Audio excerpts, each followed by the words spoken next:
Some of my posts recently have been a little on the heavy side, talking about civil war and martial law and sequestration and things like that. So I thought I'd lighten it up a little bit this time and talk a little bit about one of my books, actually, the book that gives this video blog its name, as well as the name of my website, and that is Sasquatch Camp.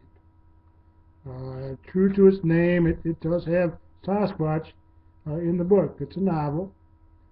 But I really, when I set out to write this, I wanted to write something a little bit different.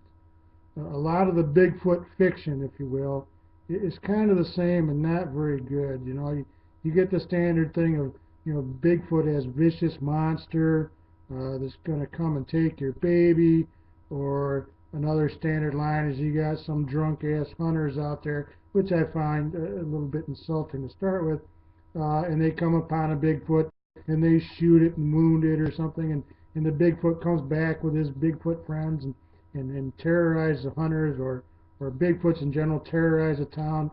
I don't find that very realistic, nor do I find it very good. So, this book, Sasquatch Camp, is by and large a love story. Certainly there's a lot of Bigfoot stuff in there, but I didn't want to make that the be-all and end-all of the story. I wanted to have a real story where Bigfoot played a big part, but in a realistic way, and not every dramatic turn had to focus on the Bigfoots, because that kind of limits you. The name of the book is Sasquatch Camp, and that comes from my wife and I go up to the Adirondacks every summer and spend some time at a camp there on a lake. And it just kind of struck me, we've had some experiences up there that may or may not be Bigfoot related.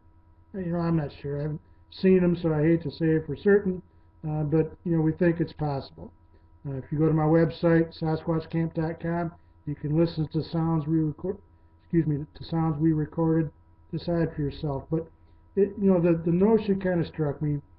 What an interesting business model it would be for somebody who owned a big camp on a remote lake like that to cater to Bigfoot enthusiasts and have them come and spend a week and then go out at night and do the kinds of things you see on TV, like on Finding Bigfoot and Monster Quest and things like that, where they get to go out and use thermal imagers and night vision goggles and whack on trees and make calls and things like that and have a general good time. And that kind of led to the background of this story. And the main character, the protagonist, if you will, is a young man from Philadelphia who goes to the Adirondacks to work for his uncle for the summer, guiding people out into the woods under just such a business plan. And they have some encounters and some sounds and some interaction. That's all very interesting, and I think pretty realistic. I'm a Bigfoot enthusiast. I think I've got, I believe that Bigfoot exists. Okay, I'm not ashamed to say it. I think there's more than enough evidence to support that. We'll talk about that maybe another time, but yeah, I'm a believer. Okay, that said, I don't want to have a cheesy Bigfoot novel. I want to have something that's realistic, that a person who's not a Bigfoot enthusiast could read the book and say, oh, that's kind of interesting. By the same point, I wanted a book where somebody who's not a Bigfoot enthusiast would still enjoy it because of the love story, the rest of the story. So, our protagonist goes up to the Adirondacks.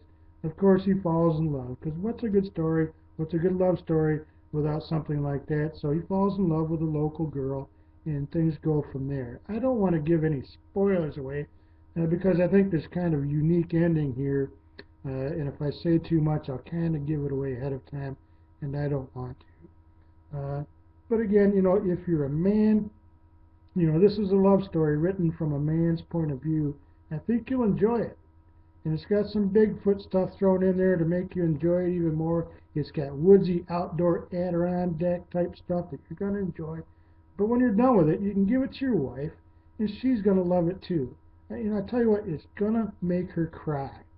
Okay? Again, I don't want to give it away, but it's going to make her cry in a good way, and she's going to love you when it's over with, and it's a win-win situation. So go check it out. It's available at sasquatchcamp.com. It's on Amazon. You can get it on Kindle. It's a lot cheaper that way. It's a good read, and I hope you check it out, and I hope you enjoy it. Until next time, sasquatchcamp.com. Thank you.